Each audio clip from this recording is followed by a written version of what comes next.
He had spent most of his life running from the law and from himself. A former gang member, covered in scars and tattoos that told stories of pain, violence, and regret, he believed redemption was something meant for other people, not for him. But everything changed the day he saw an elderly woman being cornered by two young thieves outside a grocery store.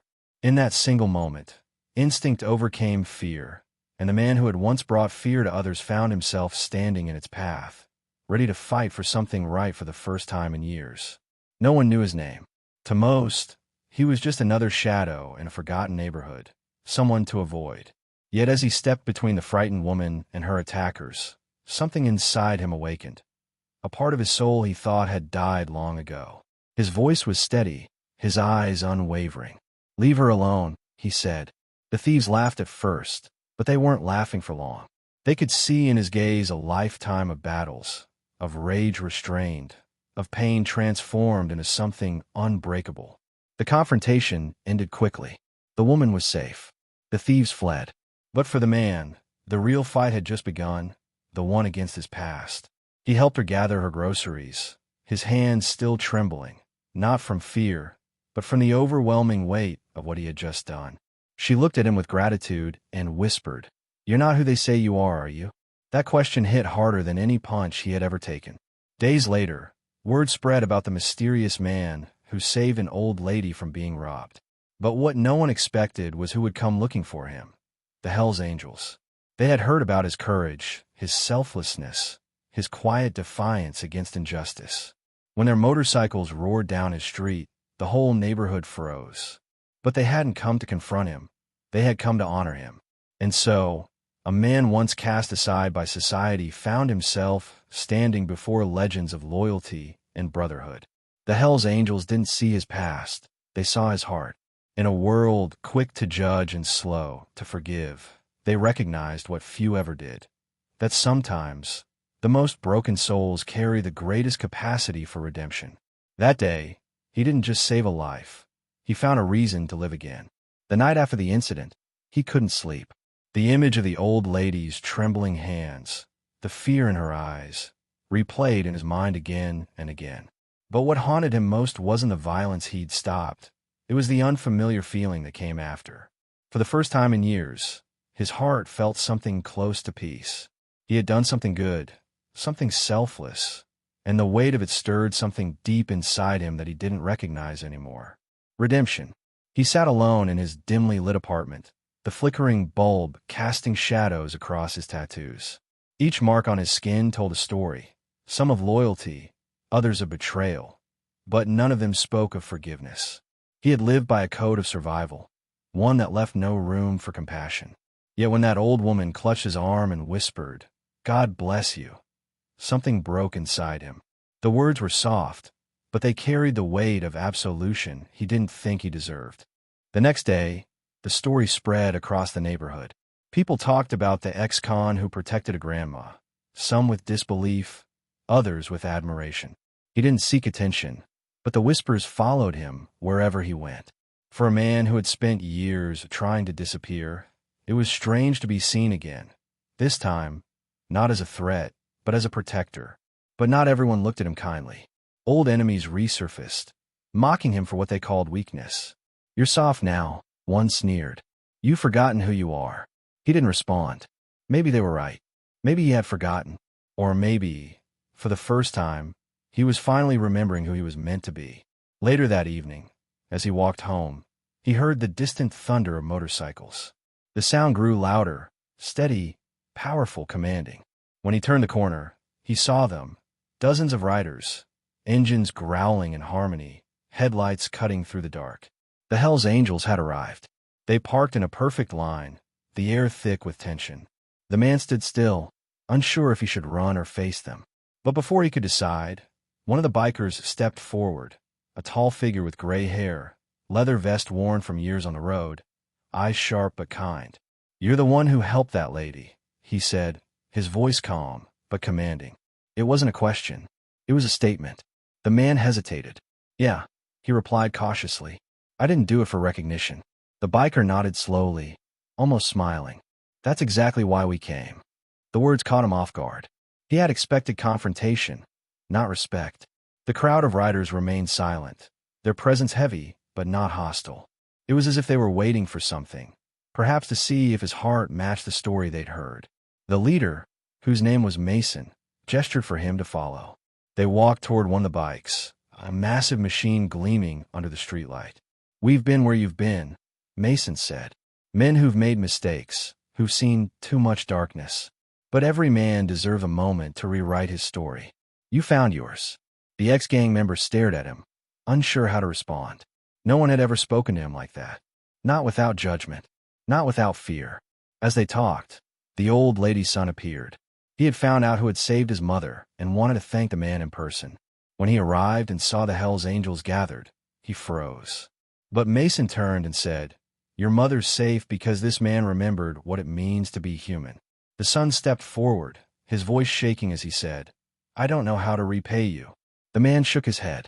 "You already did," he said quietly. "She made me remember what it feels like to care." For the first time in years, he felt accepted, not by fear, not by reputation, but by respect. Mason placed a hand on his shoulder and said, "You stood up when it mattered most. That's what makes a brother." In that instant, the roar of their motorcycles no longer sounded like thunder. It sounded like belonging. That night, they rode together. The engines thundered like a heartbeat through the streets, a rhythm of power and unity. For the first time in years, he wasn't running from anything. He was part of something.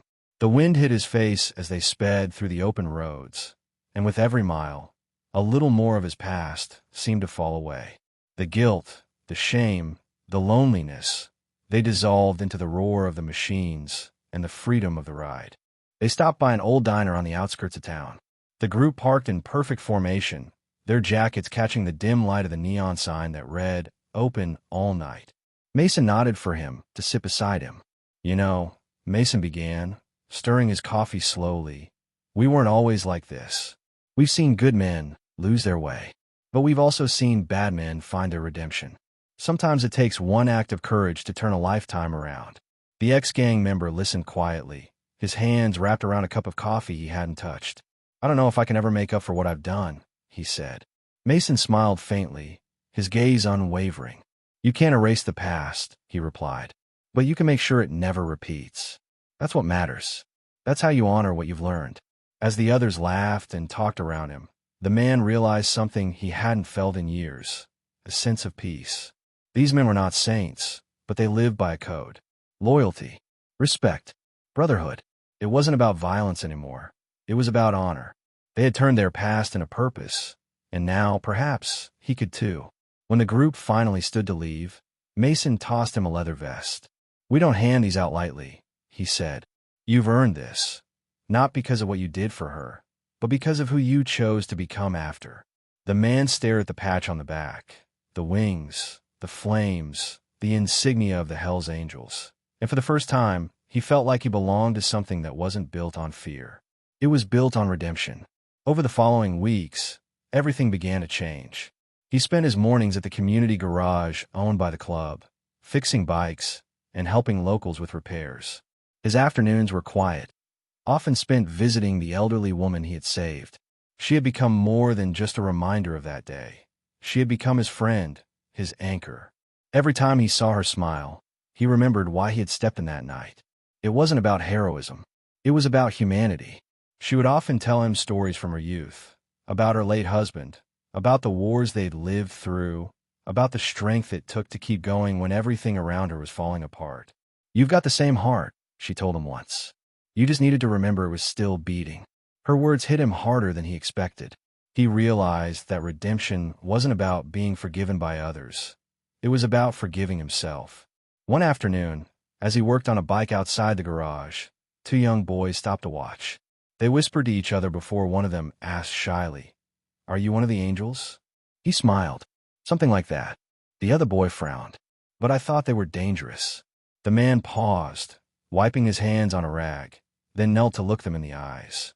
"Sometimes people fear what they don't understand," he said softly. "But real danger is turning your back when someone needs help." Those words lingered, not only for the boys but for him as well. Every act of kindness became a quiet victory over who he once was. He wasn't trying to be a saint. He was simply trying to do right, one small action at a time. He started mentoring kids from the neighborhood, teaching them to fix bikes, stay out of trouble, and believe they could choose a different path. And yet, late at night, he still wrestled with ghosts. He knew the past would never disappear completely. But every time he heard the rumble of engines in the distance, he was reminded that he wasn't alone in the fight. The road ahead was long, but this time, he wasn't walking it as a criminal. He was riding it as a brother.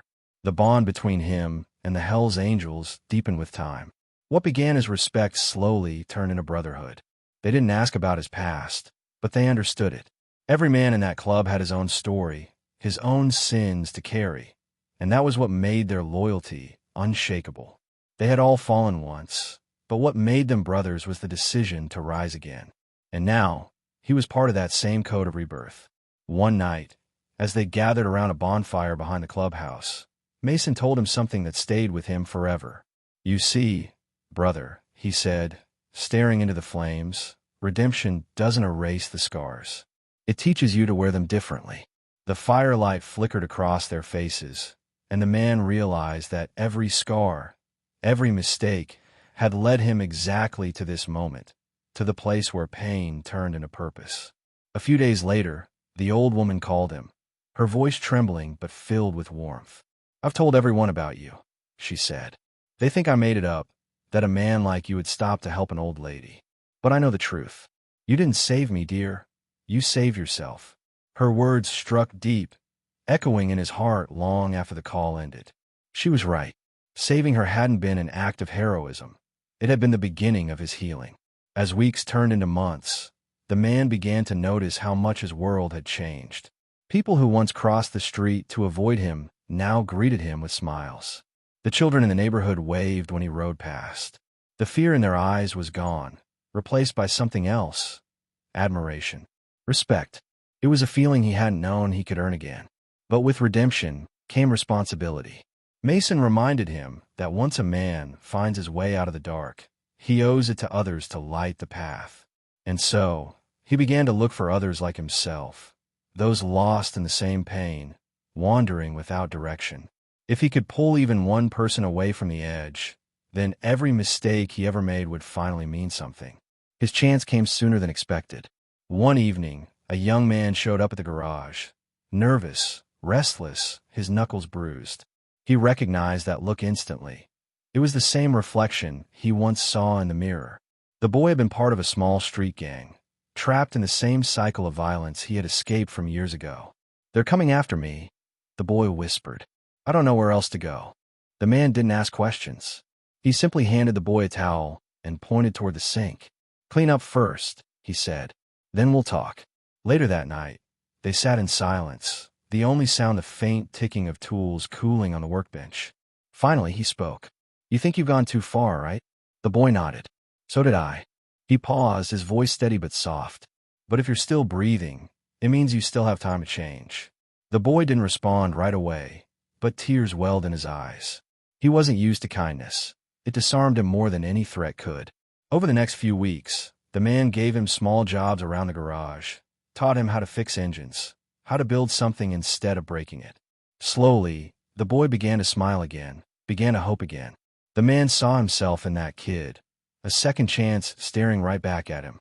When Mason found out about the boy, he simply nodded. "Good," he said. "That's how we pay it forward. That's how we prove that redemption is real." The club didn't just protect the streets, they protected souls. They knew the world saw them as rebels, but they were more than that.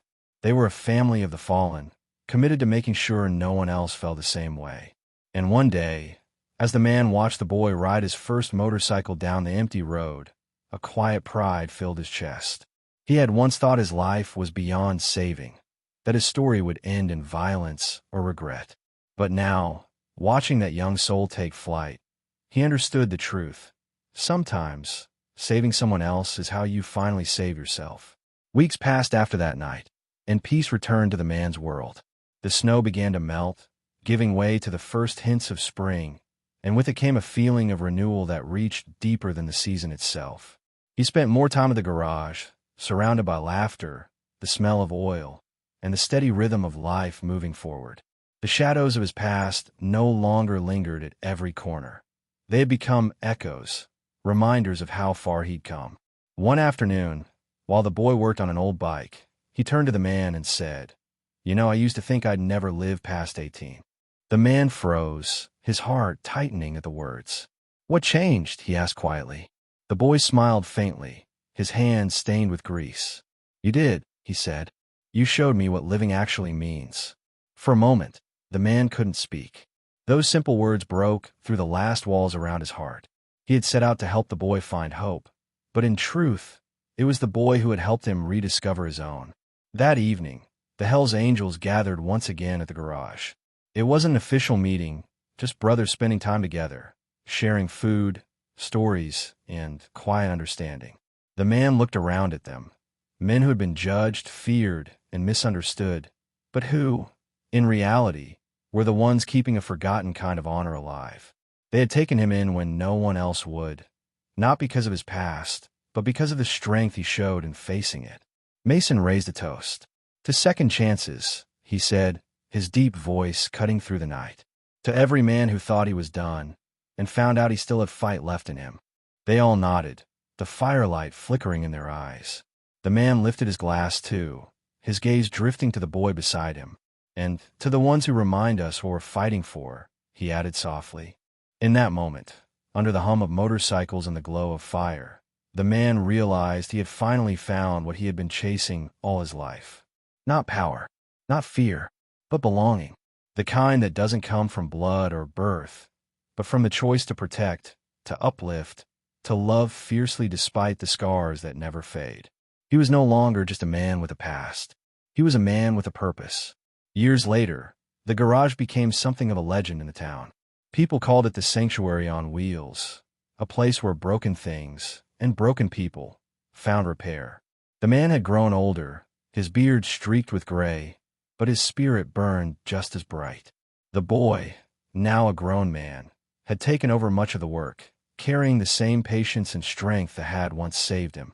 Together, they kept the legacy alive, one wrench, one engine, one life at a time. Every so often, travelers would stop by, some bikers, some drifters, some lost souls just passing through.